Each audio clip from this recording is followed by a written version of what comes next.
حضرت ہم لبرل طبقوں کی طرف سے یہ آبجیکشن دیکھتے ہیں، وہ کہتے ہیں کہ ایمان بالغیب دراصل اندھا یقین ہے، بلائنڈ فیتھ ہے، تو ہم زندگی اندھے بن کے تو نہیں گزارتے، تو پھر ہم اپنی دین اور شریعت کو کیسے اندھے پن میں اندھا یقین کر لیں اس پہ دین کے معاملے میں؟ اس کے بارے میں حضرت رحمائی فرمائیے. آیا بڑا ویکھو، وہ پنجابی میں کہہ رہا آیا بڑا ویکھو، مطلب اتنا بین ہے کہ ہر چیز کو دیکھتا ہے. جی آیا بڑا ویکھو ہے، تو وہی والی بات ہے کہ وہ دیکھنا چاہتا ہے کہ جی ہم بلائنڈ یقین نہیں کرتے. تو اتنا عاجز اور کمزور ہے کہ اپنی آنکھ کو کبھی نہیں دیکھ سکتا. کبھی آنکھ دیکھی تو نے اپنی؟ جو منبع دیکھنے کا وہ تو نے کبھی نہیں دیکھا زندگی میں، تو دیکھ ہی نہیں سکتا. آپ آئینے سے دیکھ کے آپ بڑے خوش ہوتے ہیں میں نے اپنی آنکھ کو دیکھ لیا. یہ آئینہ تو ایک خارجی سورس ہے. آپ کے وجود کے اندر کون سا سورس ہے کہ آپ اپنی آنکھ کو دیکھ کے دکھائیں؟ جسم کے آپ کے جسم و جان جس پہ آپ کو بڑا مان ہے، اس عقل و بدھی پہ ہے، اس بدھی اور گدھی پہ بڑا مان ہے، جس عقل پہ آپ کہتا ہے جی نہیں اندھا یقین نہیں کرنا، وہ عقل آپ نے کبھی دیکھی ہے؟ کسی دوسرے کی عقل دیکھی ہے؟ وہ عقل تو آپ اپنے کیا دوسرے کی بھی نہیں دیکھی کبھی آپ نے. وہی والی وہ پنجابی کہتا آیا بڑا ویکھو. اللہ کے بندے، یہ ایمان بالغیب ہے، ایمان بالغائب نہیں ہے. لفظوں میں فرق ہے نا بھائی، ایک غائب ایک غیب. جی تو ایمان بالغیب ہے، ایمان بالغیب نہیں ہے. ایمان بالغیب کا مطلب یہ ہوتا ہے کہ اللہ تبارک و تعالیٰ نے یہ دنیا کو ٹیسٹ بنایا، امتحان بنایا ہے. ٹھیک، اللہ ایک ایسا سورس دنیا میں بھیجتے ہیں کہ دنیا کے ٹیسٹ لینے کے لیے، تاکہ ان کی عقلوں کا ٹیسٹ ہو، ان کی شکلوں کا ٹیسٹ ہو، ان کے عملوں کا ٹیسٹ ہو. تو وہ سورس آ کے کہہ دیتا ہے یار جنت ہے یقین کر لو، دوزخ ہے یار یقین کر لو، ہے عذاب ہے، قبر ہے یقین کر لو، ملائکہ. ٹھیک، اب یہ ٹیسٹ ہے کہ اس کے کہنے پر یقین کرتا ہے کہ نہیں کرتا. وہ مخبر صادق ہے، اور مخبر صادق کون ہے؟ نبی. ہر دور میں نبی آیا سچی خبر لے کے اس اللہ سے. تو اللہ تبارک و تعالی، ورنہ اگر یہ بات ہے تو آپ اتنے آگے جاتے ہی کیوں ہیں؟ آپ یہی کہہ کے لبرل صاحب یہی کہہ کے کوئی ایمان سے انکار کر دیں اللہ ہی ہمیں نظر نہیں آتی، ہم ایمان کیوں لائیں؟ گالی مک گئی. ہم تو سیدھا کہتے ہیں مسلمان ہی کوئی نہیں جی، کیوں؟ اللہ ہی نظر نہیں آتا سانو. تو اللہ تو نظر نہیں آتا، وہ تو آپ کو کبھی سوال نہیں ہوا، اور اس وجہ سے آپ نے ایمان چھوڑا نہیں، آپ نے مسلمان کا ٹائٹل چھوڑا نہیں. تو اللہ ہی نظر نہیں آتا. تو یہی تو ٹیسٹ ہے بھائی. یؤمنون بالغیب، یؤمنون بالغیب، تو غیب پر ایمان مطلب اللہ نظر نہیں آتا، لیکن ایک مخبر صادق کے ذریعے سے جس کو وحی کامل آتی ہے اس کے ذریعے سے میسج پہنچا دیا کہ میں ہوں. سبحان اللہ.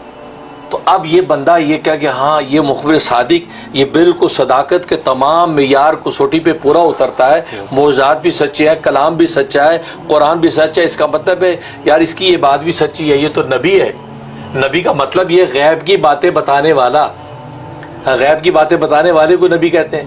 تو اب یہ اس مخبر صادق کی خبر پہ یقین لے آتا ہے کہ ہاں یار اللہ ہے، ہم نے مان لیا، یار دوزخ ہے ہم نے مان لیا، یا جنت ہے ہم نے. اس کو کہتے ہیں ایمان بالغیب، کہ چیز موجود ہے لیکن بطور ٹیسٹ کے آپ کو بتائی نہیں گئی، اور مخبر صادق کو بیچ میں لا کے آپ کا امتحان لیا آپ کے ایمان کس لیول کا ہے.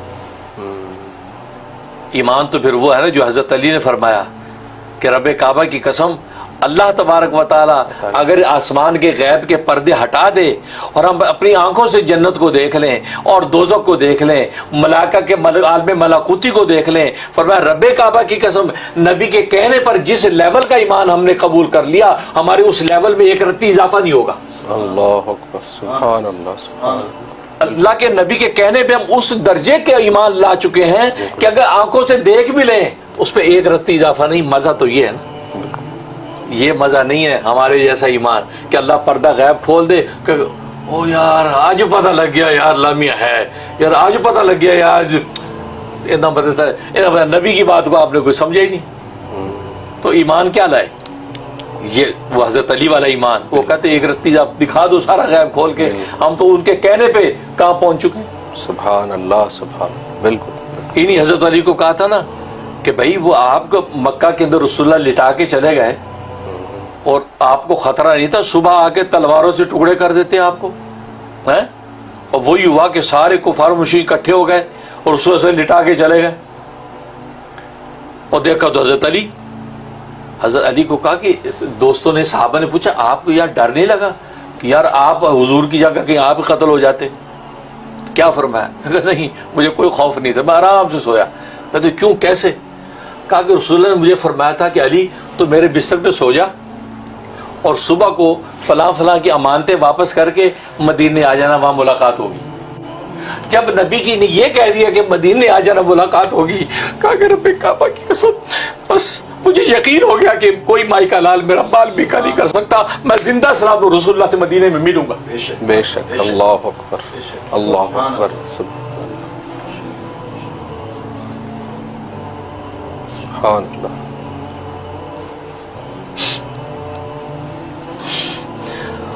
آج ہم بنے پھرتے ہیں مومن, مسلمان, امتی. اپنے ایمانوں کے لیول کا امتحان کرو, ترازو میں تولو. ہم کہیں نہیں کھڑے, ہم کسی جگہ نہیں کھڑے, ہم کسی جگہ نہیں کھڑے. ہم دعویٰ کر رکھا مومن مسلمان ہیں, ہم رسول اللہ صلی اللہ علیہ وسلم کی امتی, ہم ہمارا کوئی لیول ہی نہیں. کفار کی صف میں ہم نہیں ہیں کیونکہ ہم مسلمان ہیں. مومن مسلمانوں کی صف میں نہیں ہیں کیونکہ صحابہ نے جو رسول اللہ سے سکھایا بتایا ہمیں, اس پر بھی ہم نہیں ہیں. کہاں, ہم کہیں بھی نہیں ہیں. ہمیں اپنی فکر کرنی چاہیے. صحابہ کے طرز عمل سے سبق سیکھنا چاہیے کہ جو فرماتے رسول اتنا کہہ دیا کہ وہاں ملیں گے, بس میں نے سوچ لیا بس ملیں گے, آرام سے سویا. اور آج ہم رسول اللہ صلی اللہ علیہ وسلم کی ایک بات ملتی کہ رسول اللہ یہ فرما دیا, اس حدیث میں 100 ٹیچر ہیں کہ یار اس حدیث کا یہ مطلب ہے یار, جیسے ابھی آپ کا دیں وہ سیکولر طبقہ, لبرل طبقہ کیا جی وہ یہ کہ اندھی تقلید, آیا تو وڈا ویکھو تیری اندھی, تو تو نے تو ہے ہی اندھا, اگر غور کر تو ہے ہی اندھا. اللہ نے قرآن میں یہ تو کہا ہے کہ ہم اندھے ہیں, ہم اندھے ہیں اس لیے ہمیں پتہ نہیں. اللہ ہمیں دیکھ رہا, ہم اللہ کو نہیں دیکھتے. ہاں, وَنَحْنُ أَقْرَبُ إِلَيْكُم مِّنْ حَبْلِ الْوَرِيدِ, کہ ہم آپ کی شارک سے بھی زیادہ قریب ہیں, شارک سے زیادہ قریب ہیں. تو ہم کہتے ہیں یار یہ ہمیں تو نظر نہیں آتا. ہمیں نظر اس لیے نہیں آتا کہ ہم اندھے ہیں نا, اندھے کو کیسے نظر آئے گا؟ اب اندھے کے ساتھ آپ نماز پڑھیں کھڑے ہو کے, اندھے کو کیا پتا میرے ساتھ کون کھڑا ہے؟ حقیقت میں تو ہم اندھے ہیں. یہ کہتا ہم بلائنڈلی تقلید کیسے کر لیں, تم ہو ہی اندھے آلریڈی. اللہ میں کوئی بات پتا ہے, لہذا آپ کو بلائنڈلی کرنی چاہیے. اور رسول اللہ صلی اللہ علیہ وسلم آ گئے, نبی مخبر صادق نے بتا دیا یہ کر لو, چپ کر کے کر لو. آپ جو زیادہ اپنی عقل اور فہم کو چلاتے ہو, جی ہمیں پتہ چلے جی کیا لاجک ہے کیا لم ہے. تم کیا جانو لاجک لم کیا ہے؟ تم جانو کیا اللہ کے شریعت کا لاجک لم کیا جانو؟ ایک قانون کی کتاب کو پڑھا لکھا سمجھ نہیں سکتا, ایک وکیل اس کی صحیح تشریح نہیں کر سکتا ہے, جج اس کے اندر انٹرفیئرنس کر کے کہتا نہیں وکیل صاحب آپ تشریح دفعہ کی غلط کر رہے ہیں, تشریح یوں ہے. آپ اللہ کی شریعت کے اندر آپ کہتے کہ ہمیں بصیرت حاصل ہو. ہاں بصیرت, ایمان کی بصیرت, اس کی دعا کرو یا اللہ ایمان کی بصیرت, شرع صدر عطا فرما دے, شرع صدر عطا فرما دے. نبی کی شریعت کا ہر حکم, نبی کی ہر سنت آپ کو کمال نظر آئے گی اگر آپ کو شرع صدر نصیب ہو گیا. بے شک, سبحان اللہ, سبحان اللہ. تبھی قرآن کے اندر شرع صدر کو اتنا بڑا انعام قرار دیا, جس کو شرع صدر نصیب ہو گیا سبحان اللہ, اس کو حقوق اسلام کے ہر رکن کے اندر. اور میں دعویٰ تو نہیں کرتا, میں دعا کرتا ہوں اور میں اس پر شکر گزار ہوتا ہوں. اللہ تبارک و تعالیٰ نے احکام اسلام میں مجھے شرع صدر عطا فرمایا ہوا ہے. ماشاء اللہ, شرع صدر مجھے اس کے لی مراز پتہ نہ ہو, ایک اللہ لی مراز کھول بھی دیتے ہیں اور اس پر شرع صدر ہے مجھے, میں اس بارے میں ڈیبیٹ کر سکتا ہوں. اللہ شرع صدر, اللہ کے شرع صدر مانگو اللہ سے, یا اللہ یہ تو نہیں ہوگا, اس کا شرع صدر عطا فرما. اور آپ اسی بات میں کہ جی اندھی تقلید, تو آیا بڑا تو ویکھو, تو کیا پدی اور پدی کا شوربہ, تو کیا جانے شریعت کے اسرار رموز, شریعت کے اسرار رموز ہم کھولنے بیٹھے, تمہاری عقل میں اتنی تاب نہیں کہ اس کو برداشت کر سکے. آج میرے جیسا طالب علم شریعت کے اسرار رموز بعض دفعہ کھولتا ہے تو لوگ کہتے ہیں یہ سمجھ نہیں آ رہی, اس کا مطلب کیا ہے؟ میں کہ 5 دفعہ میرے بیان کو سنو پھر سمجھ میں آ جائے گا. تو میرے جیسے طالب علم کی بات وہ آپ کے اوپر سے گزر جاتی ہے, اور اللہ کے رسول کی شریعت کی بات وہ تمہاری ہوائیں اور فضائیں بھی تصور نہیں کر سکتے. اس لیے بھائی ایمان بالغیب جو بطور ٹیسٹ کے اللہ تبارک و تعالی چیزیں رکھی ہیں, اگر سارا کچھ کھول دے اللہ تبارک و تعالی تو پھر امتحان کس بات کا ہے؟ یہ دنیا ہے ہی امتحان کے لیے بھائی, یہ ہے ہی ٹیسٹ کے لیے. آپ نے اس دنیا کی اصل جو ہے اسٹرکچر کی حقیقت کو سمجھا ہی نہیں ہے جب آپ اعتراض کر رہے ہیں کہ جب کھل کے دکھا دو اللہ نظر آ جائے, جنت نظر آ جائے, تو پھر ٹیسٹ کس بات کا رہا؟ اور مرنے کے ٹائم تو یہ ہو جاتا ہے جب روح قبض ہو رہی ہوتی ہے, جب سکرات کا غرغرہ آ گیا اور توبہ کے دروازے بند ہو گئے تو کافر کو اس کی جنت بھی دکھا دی جاتی ہے اور دوزخ بھی دکھا دی جاتی ہے. مومن کو اس کی جنت بھی دکھا دی جاتی ہے, دوزخ بھی دکھا دی جاتی ہے. اور کافر کو کہا جاتا ہے کہ تو نے اگر نیک عمل کیا ہوتا تجھے یہ جنت کا مقام ملتا, لیکن تو نے کفر پہ مر رہا ہے تو جہنم کے اس عذاب میں تجھے ڈالا جائے گا.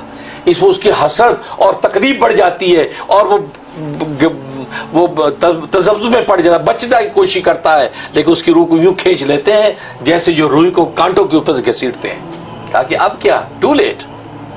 اور مومن کو دکھاتے ہیں کہ تو نے اگر جو ایمان پہ نہ مرتا تجھے جہنم کے اس گڑھے کے اندر ڈالا جاتا, لیکن ماشاءاللہ تو ایمان پہ مر رہا ہے تو جنت کا یہ مقام ملے گا, تو وہ خوشی سے اس کی جانے کو تیار ہو جاتی ہے, جلدی سے لے چلو. اور حدیث میں ایسے جاتی ہے جیسے مشکیزہ الٹا لٹکا کے اس کا منہ کھول دیں, بھگ سے سارا پانی نکل جاتا ہے, یوں روح نکلتی ہے اور دوڑتی ہے اپنی جنت کی طرف. اس وقت یہ چیزیں یہ ایمان بالغیب کا مطلب یہ ہے کہ بھائی یہ بطور ٹیسٹ کے آپ کو رکھا گیا ہے, ورنہ عین مرنے کے وقت تو سب چیز مل جائیں گی. پھر آپ ایمان لائے تو کیا لائے؟ فرعون بھی تو لے آیا تھا نا ایمان, جی قرآن میں موجود ہے. میں ایمان لایا جب موسیٰ اور ہارون کے رب پر, بنی اسرائیل کہ میں ایمان لایا, لیکن جبرائیل نے گب لے کے منہ میں ماری, دھکا دیا کہ اب لائے ایمان, ٹو لیٹ. اس لیے بھائی یہ اپنی عقل کی بدھی نہ چلاؤ, یہ اللہ نے عقل تمہیں جو ہے یہ روزی کمانے کے لیے دی ہے, یہ جو ہے وہ شریعت کے رازوں میں گھسنے کے لیے نہیں دی, اس کے لیے وہی ہے, وہی کے نور سے بس چلتے رہو چپ کر کے اللہ کی طرف. باقی عقل آپ اپنی خرید و فروخت میں چلائیں, اپنی تعلیم و تعلق کسب معاش میں چلائیں, تو گویا کہ معاد یعنی آخرت کے لیے وہی کے نور سے آپ ترقی کریں, اور معاش کے اندر عقل کے ذریعے آگے تدبیر کرتے رہیں. بس یہ دونوں کو بیلنس ہو کے چلتے رہو گے تو انشاءاللہ دنیا میں بھی راحت اور آخرت میں بھی نجات نصیب ہو جائے گی. آمین. جزاک اللہ خیر. بہت خوبصورت طریقے سے آپ نے اس کی تشریح فرما دی.